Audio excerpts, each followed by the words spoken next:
வாய்ப்பை தந்த இந்த ராமர் கோயில் நிர்வாகத்திற்கும் எங்கள் நடுவர் ஐயா அவர்களுக்கும் எனது முதற்கண் வணக்கத்தை தெரிவித்துக் கொள்கிறேன். ஐயா, இந்த பட்டிமன்றத்தோட தலைப்பை நாம ஆழ்ந்து போகிறதுக்கு முன்னாடி இந்த தலைப்பு எது சரி எது தவறு, அதாவது யார் சிறந்தவர் என்று பார்க்க வேண்டும் என்று சொன்னால் எந்த அவதாரம் என்றால் ஒரே ஒரு கேள்வியை கேட்டாலே எல்லோருக்குமே இந்த பட்டிமன்றத்தின் தீர்ப்பு எப்படி இருக்கும் என்பது தெரிந்துவிடும். அது என்னவென்றால், இப்பொழுது எனக்கு ஒரு மகள் இருக்கிறார், திருமண வயதில். இப்பொழுது என்னிடம் ஒருவர் நான் உங்கள் மகளுக்கு ஒரு மாப்பிள்ளை பார்த்திருக்கிறேன், அந்த மாப்பிள்ளை ராமர் போல இருக்கார் இல்லை கிருஷ்ணர் போல இருக்கார் என்று சொன்னால் நான் யாரை தேர்ந்தெடுப்பேன்? ஒரு வில் ஒரு சொல் என்று தனக்கென்று ஒரு கொள்கையும் அந்த கொள்கைக்கென்று ஒரு பற்றும் அந்த பற்றின் மீது ஒரு பக்தியும் அந்த பக்தியினால் ஒரு உயர்வும் கொண்டு வாழ்க்கையை வாழ்ந்து நமக்கு காண்பித்தவர். இப்படிப்பட்ட ராமரை நாம் கிருஷ்ணாவதாரத்தோடு ஒப்பிட்டு பார்த்தால் நிச்சயமாக ராமாவதாரம் தான் முன்னே நிற்கின்றது என்பது என்னுடைய பார்வை. அதேபோல் ராமாவதாரம் என்பது கிருஷ்ணாவதாரத்தை ஒப்பிடும் பொழுது ராமாவதாரம் தான் உண்மையான அவதாரம் என்று என்னால் சொல்ல முடியும். ஏனென்றால் ஒரு அவதாரம் என்பது இந்த பூமியில் ஒரு மனிதனாக பிறந்து விட்டால் ஒரு மனிதன் அனுபவிக்க வேண்டிய அத்தனை இன்பம் துன்பம் அத்தனையையும் ராமன் தன்னுடைய வாழ்க்கையில் அனுபவித்திருக்கிறார். எந்த இடத்திலேயும் ராமன் தான் ஒரு கடவுள் என்று எந்த இடத்திலேயும் காண்பித்ததாக கம்பராமாயணத்தில் கூட காட்டப்படவில்லை.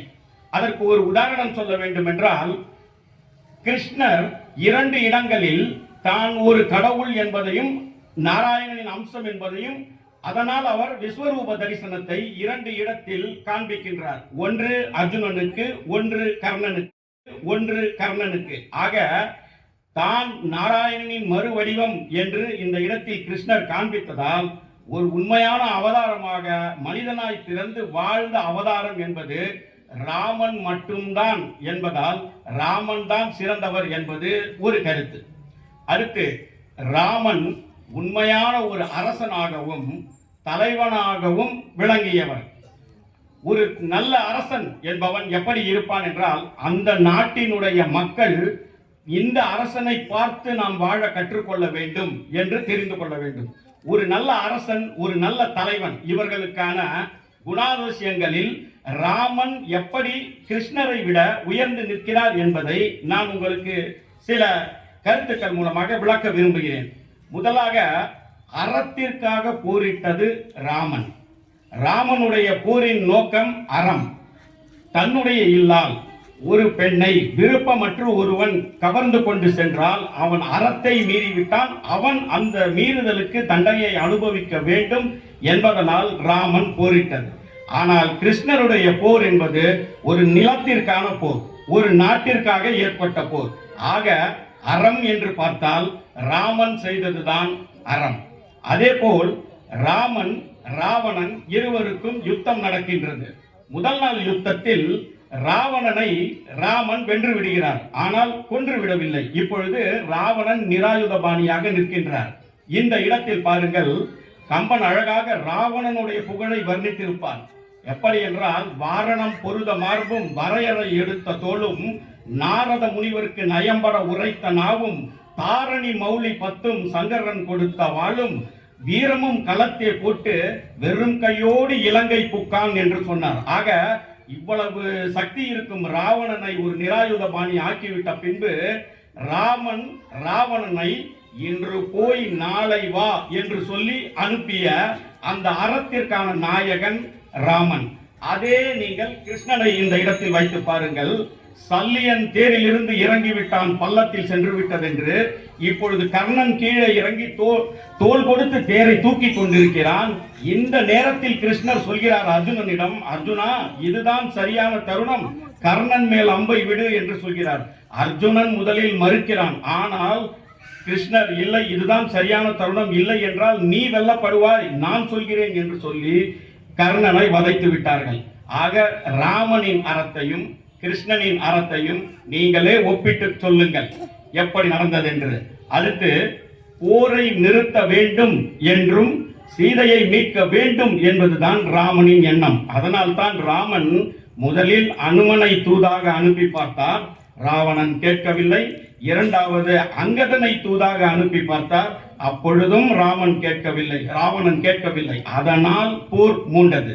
ஆனால் இந்த பக்கம் பார்த்தால் கிருஷ்ணனே தூதாக வந்தார். ஆனால் கிருஷ்ணனுக்கு இந்த போர் நடக்க வேண்டும் என்றுதான் எண்ணம்.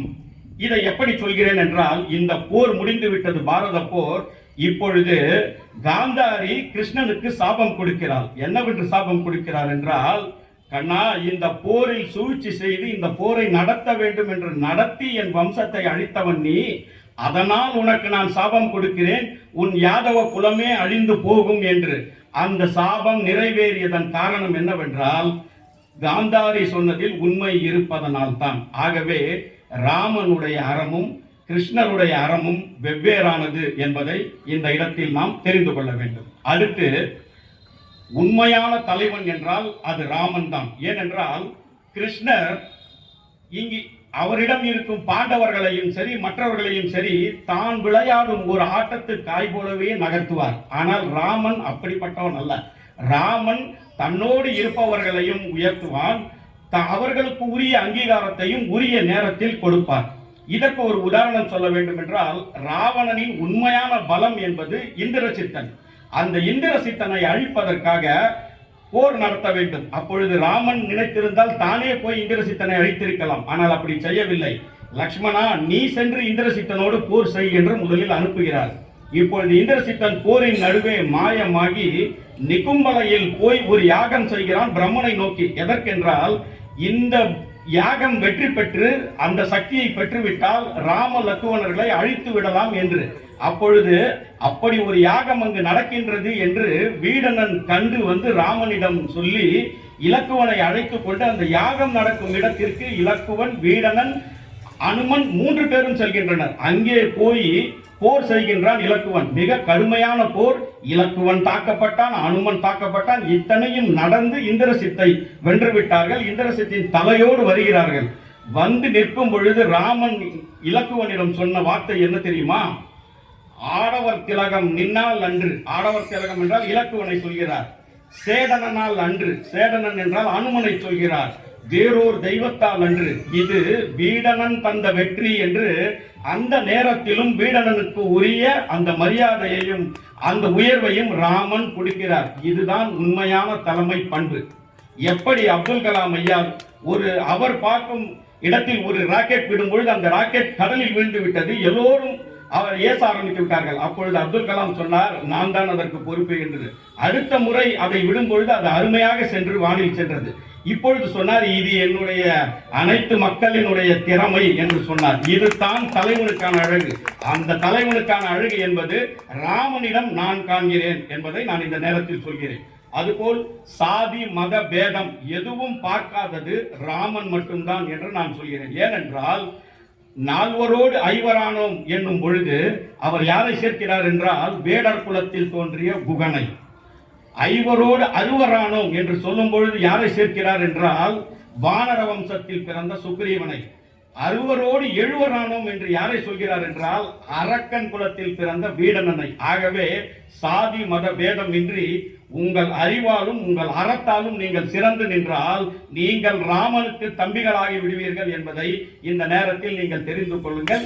இது போல எதுவும் கிருஷ்ணாவதாரத்தில் இருப்பதாக நான் பார்க்கவில்லை. அதே போல் ராமன் மீது உங்களால் குற்றம் சொல்ல முடியும் என்று சொல்ல சொன்னால் கண்டிப்பாக எதிரணியினர் சொல்லும் ஒரே வார்த்தை வாலிவதம். ஆனால் வாலிவதம் என்பதும் ராமன் செய்த தவறு அல்ல. வாலி என்ன தவறு செய்தானோ அதே தவறைத்தான் ராவணனும் செய்தான். பிறன்மனை அவன் அபகரித்துக் கொண்டான். இதை கம்பராமாயணத்தில் அழகாக பதிவிட்டிருக்கிறார்கள். அனுமன் வாயால் சொல்கிறான், ஒருமை இவளுக்கு உரிய தாரமாம், அதனையும் பறித்து கொண்டான் என்று அழகாக சொல்கிறார். உரிமை என்பது சுக்ரீவனின் மனைவி, அவளையும் பிடித்து வைத்துக் கொண்டு இந்த வாலி இந்த போல் செய்கிறான் என்று சொன்னதனால் ராவணனுக்கு எப்படி மரணம் ஒரு தண்டனையாக வந்ததோ அதுபோல் வாலிக்கும் ராமன் அதே தண்டனையை கொடுத்ததனால் வாலி வதம் என்பது ஒரு தவறான செயல் அல்ல. அதனால் தான் வாலி இறக்கும் பொழுது அந்த உண்மையை ஒப்புக்கொண்டு தன் மகன் அங்கதனை ராமனிடம் கையடையாக கொடுக்கிறான். அதை கையடை படலம் என்றே கம்பராமாயணம் சொல்லுகின்றது. ஆகவே ராமனிடம் எந்த தவறுமே இல்லை. சரி, இதையெல்லாம் தாண்டி இன்னொரு விஷயம் என்றால், நான் இந்து மதத்தை சார்ந்தவன். ஒரு இந்து மதத்தை சார்ந்த யாராவது ஒருவர் ராமனை பற்றி புகழ்ந்தாலோ கண்ணனை பற்றி புகழ்ந்தாலோ சரி, அது ஒரு மாதிரி இருக்கும். ஆனால் என் மதத்தை சாராத பிற மதத்தை சார்ந்த ஒருவர் ராமனை நீங்கள் சொல்ல வேண்டும், ராமநாமம் சிறந்தது என்று சொல்கின்றார் என்றால் அதற்கும் நான் உதாரணம் சொல்வேன். சிலப்பதிகாரத்தை எழுதிய இளங்கோ அடிகள் என்பவர் ஒரு சமண துறவி. சமணம் என்றால் ஜெயின், ஒரு ஜைன துறவி. அப்படிப்பட்ட ஜைன துறவி எழுதிய சிலப்பதிகாரத்தில் தம்பியோடும் கால் கொண்டு சோவரணம் கூர்மடிய தொல்லிலங்கை கட்டளித்த சேவகன் சீர் கேளாத செவி என்ன செவியே என்று திருமங்கை ஆழ்வார் பாடுவது போல சிலப்பதிகாரத்தில் இளங்கோவடிகள் ராமரை புகழ்ந்து சொல்கிறார். ஆகவே ராமன் எந்த இடத்திலும் கிருஷ்ணாவதாரத்தை விட ஒரு படி கூட கீழில்லை, ஒரு படி மேலே தான் இருக்கின்றார். இதனால் நான் சொல்ல விரும்புவது என்னவென்றால், வார்த்தைகளால் சொல்லப்பட்ட தூய மொழி கண்ணனின் கீதை, வாழ்க்கை முழுவதும் வாழ்ந்து காட்டப்பட்ட தூய பாதை ராமனின் பாதை. ஆகவே ராம அவதாரமே சிறந்தது என்று சொல்லி வாய்ப்பளித்த அனைவருக்கும் நன்றி கூறி விடைபெறுகிறேன். நன்றி, வணக்கம். அருமை அருமை ஐயா, அருமை. அதாவது ஐயா சிந்தனை கவி, ரொம்ப ஆழமா பேசுவார் அப்படின்னு சொன்னாங்க. அதாவது இப்போ இன்னைக்கு ஐபிஎல் மேட்ச் தொடங்குது, கிரிக்கெட். இன்னைக்கு எத்தனை மணிக்குன்னு தெரியல எனக்கு. ஆனால் அதுபோல் ஓப்பனிங் பேட்ஸ்மேனாக இருக்கிறதுன்றது ரொம்ப கஷ்டம். ஒரு அணியில் முதல் பேச்சாளராக இருக்கிறதுங்கிறது மிகப்பெரிய சவால். அது ரொம்ப சிறப்பாக பண்ணிட்டார். எந்த பந்து எப்படி வரும்னே தெரியாதவர். அதில் ஒரு சிறப்பான விஷயம் என்ன கவனிச்சேன்னா, ஐயா எதிரணியில் கேள்வியே கேட்கல, வாலி வதக்க தப்புன்னு சொல்லுவாங்கன்னு நீங்களே சொல்லிட்டு அது தப்பு இல்லைன்னு பதில் சொல்லிட்டீங்க. பார்த்தீங்களா, அதுதான் ஓப்பனிங் பேட்ஸ்மேன். வந்த முதல் பாலியே 6 அடிச்சிட்டாரு அவரு சார். அதனால ரொம்ப, அதாவது ஒரு வில் ஒரு சொல் அப்படின்னு வாழ்ந்தாரு ராமருடைய